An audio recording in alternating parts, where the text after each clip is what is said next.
Hey, what's up guys? Today I'm going to show you a little method on how to solve a Rubik's Cube.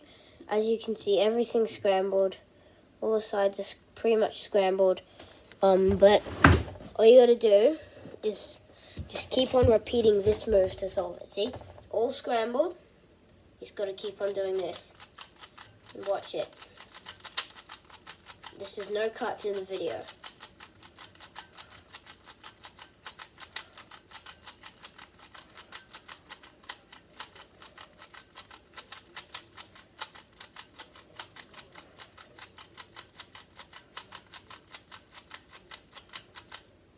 Boom. Done.